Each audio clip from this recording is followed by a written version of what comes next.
ইরে মাইরি, সব কাস্টমার শুধু বাঘ মামার দোকানে যাচ্ছে, আমার দোকানে তো কেউ আসছে না। সেই সকাল থেকে এক কাপ চাও বিক্রি করতে পারলাম না।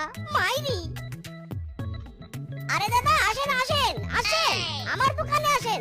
লাল চা, দুধ চা, সাদা চা, কালা চা, আদা চা, পাতা চা সব আছে আমার দোকানে। একবার খেলেই দেখবেন কি স্বাদ, বারবার খেতে চাইবেন। আসুন আসুন। আরে আরে আচ্ছার বলছি, বাঘ মামার দোকানের চা অনেক মজা। মামির হাতের চায়ের মজা জানিস? আচ্ছার চার বলছি। ইরে মাইরি, আরে দাদা একবার আমার দোকানের চা খেয়ে দেখুন, 12 কেন 13 মাসেও ভুলতে পারবেন না। মাইরি বলছি।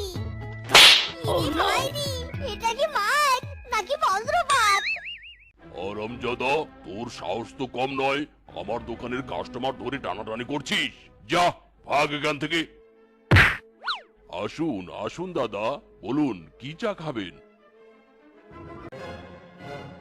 ইরে মাইরি, এখন বুঝতে পারছি সব কাস্টমার আমার দোকানে না এসে বাঘ মামার দোকানে কেন যায়। সুন্দরী বউ আছে বলেই তার চায়ের এত কদর।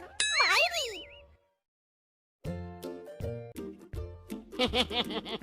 আরে মামি, আমি তো এই দোকানে আপনার জন্যই আসি। আপনি যে কি ভালো চা বানান, ঘুমের মধ্যেও আপনার হাতের হোয়াইট টি খেতে ইচ্ছে করে মামি। ও মা, তাই নাকি? যা, কি যে বলো না বাগনে। আচ্ছা বলো এখন কি চা খাবে? মাইরি, চা বিক্রির নামে প্রেম প্রীতি। এজন্যই তো বলি সব কাস্টমার এখানে আসে কেন।